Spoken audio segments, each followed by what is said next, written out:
반갑습니다. 약방 청년입니다. 한약 하면은 아마 다들 비슷한 이미지를 떠올리실 겁니다. 그러니까 그 사발에 담긴 약간 탁하지만은 검은색을 띠는 그런 물이 김을 살살 내면서 담겨져 있는 그런 모습을 싹 떠올리실 건데, 거의 대부분의 한약들이 약간 검은색을 띠면서 탁한 색깔을 내는 이유가 당연히 다양한 한약재가 들어가기 때문에 그런 색깔을 내는 것도 있지만, 거의 대부분이 숙지황이라는 한약재가 들어가서 그런 모습을 띱니다. 아마 잘 생각해 보시면 거의 대부분의 한약재는 검은색을 띠던 것 같던데? 라고 생각이 드시는 만큼 이 숙지황은 정말 다양한 처방에 사용되는 그런 한약재입니다. 그러면 이 숙지황이 어디에 좋길래 그렇게 많은 처방에서 사용하는지에 대해서도 알려드리고, 또 이 숙지황에 대해서도 또 간단하게 알려드리도록 하겠습니다. 언제나처럼 쉽고 재미있고 간단하게 알려드리도록 하겠습니다. 그러면 영상 끝까지 봐주세요. 자, 그러면 제가 이 숙지황에 대해서 간단하게 알려드리도록 하겠습니다. 이 숙지황은 이 지황이라고 하는 한약재를 찌고 말리고를 반복하면 이렇게 변하면서 숙지황이 됩니다. 생긴 모습을 좀 더 자세하게 보면 딱 봐도 뿌리 부분이죠. 맞습니다. 지황은 이렇게 생긴 식물의 뿌리를 사용합니다. 보통 이렇게 가공을 거치지 않은 지황을 보고 생지황이라고 부릅니다. 왜 그런지는 다들 대충 보다 아시겠죠?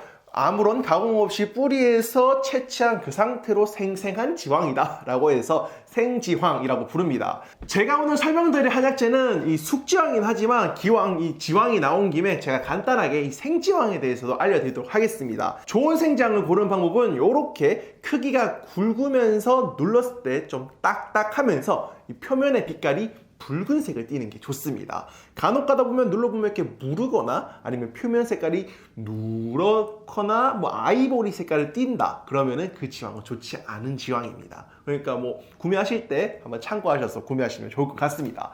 보통 이 생지황은 갈아가지고 경옥골을 만드는데 많이 사용을 합니다. 제가 다음번에 또 기회가 되면 또 경옥골을 만드는 방법에 대해서도 한번 알려드릴 겁니다. 그러니까 구독해야겠죠. 자, 그래서 다시 오늘 설명해드린 숙지황을 넘어와 보면, 숙지황은 이렇게 생겼습니다. 딱 봐도 생지황하고는 크기로 봤을 때나 모양으로 봤을 때나 엄청 다릅니다.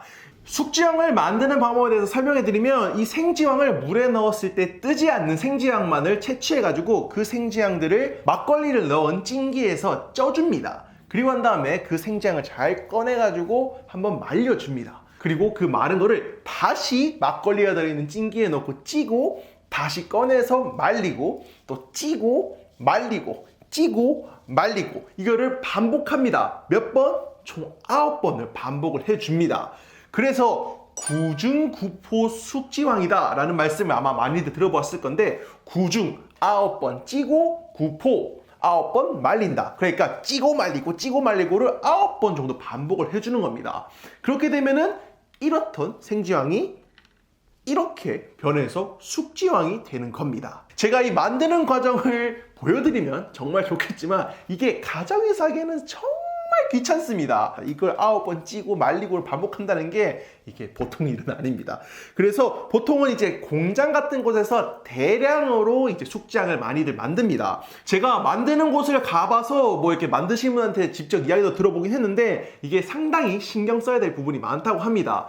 찌는 과정에서는 압력이랑 온도를 정말 중요하게 생각을 해야 된다고 합니다. 그게 조금이라도 벗어나면은 이 만들었을 때 유해 물질이 나올 수도 있다고 합니다. 그래서 그런 것도 신경을 써야 되고, 또 말리는 과정에서는 또 수분기가 너무 많이 남게 되면은 보관할 때 또 곰팡이가 금방 쓴다고 합니다. 그래서 말리는 것도 잘 말려야 된다고 합니다. 그래서 아마 가정집에서 가끔 보면 이렇게 만드시는 분들 있긴 한데, 만드는 과정은 조금 많이 귀찮습니다. 이 사진은 제가 찍은 사진은 아니지만, 이 생지황을 점점 찌고 말리고를 반복할수록 크기가 점점 줄어들면서 색깔은 점점 검어지고, 그리고 점점 쫀득쫀득해지다가 나중에 돼서는 점점 딱딱해지는 그런 과정을 거칩니다. 그래서 이런 생지황을 이렇게 숙지황을 만들면 거의 20% 정도 제가 남는 걸 알고 있습니다. 그래서 생지황 10kg를 가지고 숙지황을 만들면 겨우 2kg 정도가 나온다고 합니다. 그러니까 키로 수도 많이 줄어드는 것도 줄어드는 건데 거기에 또 찌면서 사용하는 막걸리는 재활용이 안 됩니다. 그러니까 9번 동안 계속 새 막걸리를 사용해야 됩니다. 그래서 당연히 생지황보다는 숙지황 가격이 훨씬 더 비쌉니다. 그래도 요즘에는 공장에서 대량 생산하는 기술이 많이 좋아져서 가격도 많이 떨어지고 또 품질도 좋은 숙지황이 많이 나온다고 알고 있습니다. 그러면 이렇게 만드는데 귀찮은데 왜 9번이나 찌고 말리고로 반복할까 궁금하신 분들이 있을 겁니다. 이게 뭐 한의학적으로는 약성도 변하고 또 성질도 따뜻하게 변한다고 합니다. 그리고 조사를 해본 결과 이렇게 찌고 말리고를 반복하면서 이 생지황 안에 있던 영양소들이 우리 몸에 흡수가 잘 되는 형태로 변하기도 한다고 합니다. 그래서 이렇게 찌고 말리고를 반복한다고 합니다. 자, 그러면 이 숙지황이 어디에 좋은지도 알려드리도록 하겠습니다. 숙지황은 이제 한의학적으로 봤을 때 보혈 보정 작용을 한다라고 나와 있습니다. 그러니까 보혈, 혈을 보호하고 보충해주고 보정, 정을 보호하고 또 보충해준다라고 해석할 수 있는데 요거를 좀 더 쉽게 풀어서 설명하면은 우리 몸의 혈을 보호하고 또 보충해주고 또 우리 몸의 생기를 돋게 하고 또 기운을 좋게 한다 정도로 해석을 할 수 있습니다. 또 효능을 간단하게 하나하나 풀어서 설명해드리면 혈관 건강을 개선시킨다고 합니다. 그리고 또 혈류의 흐름을 개선해줘서 혈관 기능을 전체적으로 향상시켜주는 그런 효과가 있다고 합니다. 그리고 또 이 신장 기능을 좀 더 좋게 해서 우리 몸의 노폐물이나 독성 물질을 잘 빼주는 역할을 한다고 합니다. 그리고 이 숙지황은 쉽게 피로감을 느끼거나 어지럼증을 느끼시는 분들에게도 좋다고 합니다. 이렇게 숙지황을 꾸준히 드시다 보면은 쉽게 피로하거나 어지럼증을 느끼시는 분들에게 많은 도움이 된다고 합니다. 그래서 제가 이 숙지황의 효능을 간단하게 요약을 해보면 우리 몸의 혈과 정을 보호해줘서 우리 몸의 혈관 건강을 좋게 하고 또 신장 건강을 좋게 해서 우리 몸의 노폐물과 독성 물질을 잘 빼주는 역할을 하면서 또 어지럼증이나 또 허약하신 분들을 몸을 좋게 해준다 정도로 제가 요약할 수 있을 것 같습니다.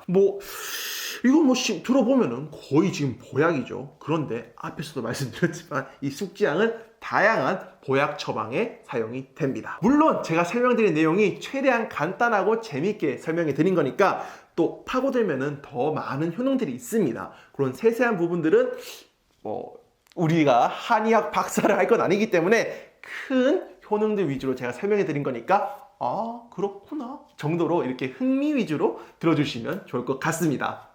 자, 그러면 이 숙지황 부작용은 없는지도 궁금하실 겁니다.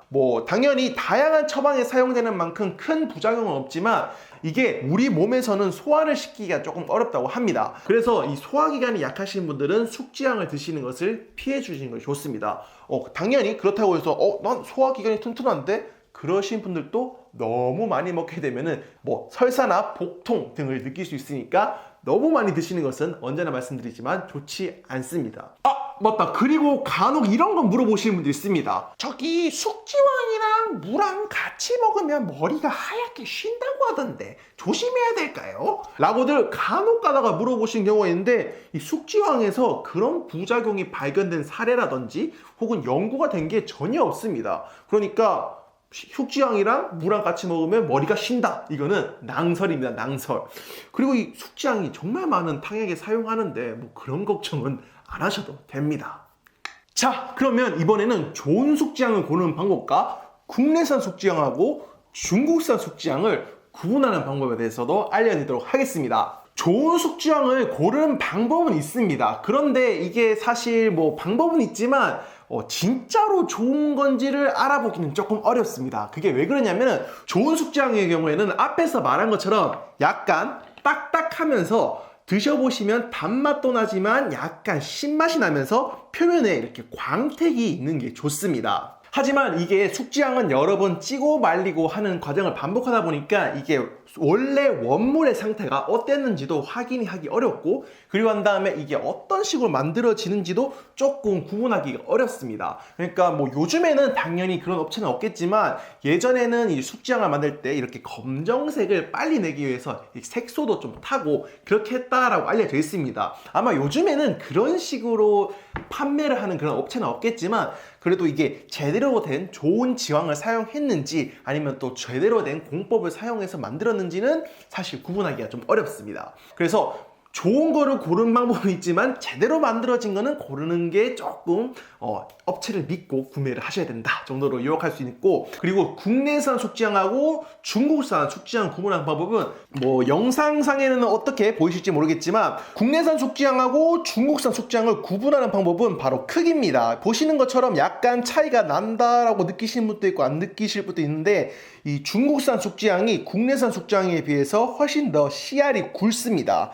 이 이유는 중국산 생지황이 국내산보다 훨씬 더 큽니다. 크기가 큽니다. 그러다 보니까 만들면 당연히 국내산보다 중국산이 크기가 좀 더 큰 편입니다. 그래서 국내산이라고 판매하는 것 중에서 뭔가 좀 씨알이 되게 굵고 빵빵하다 그러면은 이거 중국산이 아닌가 하고 의심을 해볼 필요는 있습니다. 그래서 말씀드리지만 이 숙지향은 좋은 거를 고르는 방법이 있지만 제대로 된 거를 고르는 거는 조금 어렵다. 그래서 국내산인지 중국산인지 확실하게 판매를 하는 곳에서 구매하고 싶다 하시는 분들은 뭐 어디서 구매하셔야 되지만 또 제대로 파는 곳이 있습니다. 그게 어디냐면 바로 접니다.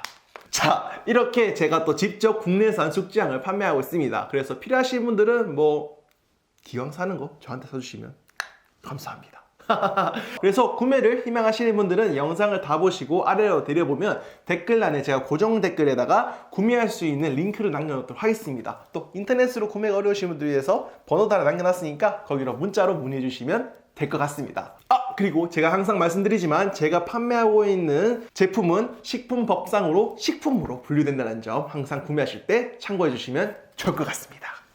자, 오늘 이렇게 제가 숙지향에 대해서도 간단하게 알려드리고, 또 숙지향이 어떤 건지, 어떻게 만드는지, 또 어디에 좋은지, 또 좋은 숙지향을 고르는 방법은 뭔지 제가 간단하게 알려드렸습니다. 아마 제가 앞으로 다양한 방법으로 이 숙지향을 활용하는 방법에 대해서 보여드리게 될 겁니다. 그때마다 이제 숙지향이 뭔지 알고 있으면은 훨씬 더 좋을 것 같습니다. 오늘 이 영상이 도움이 되셨다면은 구독을 한번 꼭 눌러주시고, 그리고 또 오늘 이 영상이 좀 도움이 됐다 하시는 분들은 좋아요도 한번 눌러주시고, 또 오늘 이 숙지향에 대해서 또 궁금하신 점이나 또 다뤄줬으면 좋겠는 한약재에 대해서는 또 댓글에다 남겨주시면 제가 답변 혹은 영상으로도 제작해드리도록 하겠습니다. 그러면 오늘 또 긴 영상을 시청해주셔서 정말 감사드리고, 오늘보다 더 건강한 정보로 찾아오도록 하겠습니다. 지켜봐주세요. 뿅! 자, 오늘 제가 이렇게 숙지향에 대해서 알려드렸습니다. 숙지향은 앞에서도 말씀드렸지만 다양한 처방에 활용되는 그런 한약재입니다. 그래서 다양한 처방 방법이 궁금하신 분들은 지금 옆에 떠있는 카드를 누르셔서 바로 영상 보실 수도 있고, 그리고 또 앞으로도 더 다양한 정보들이 나올 거니까 밑에 있는 이 동그라미 눌러보시면은 바로 구독됩니다. 그리고 뭐 구매가 필요하신 분들은 밑에서 확인해주세요. 그러면 진짜로 가보도록 하겠습니다.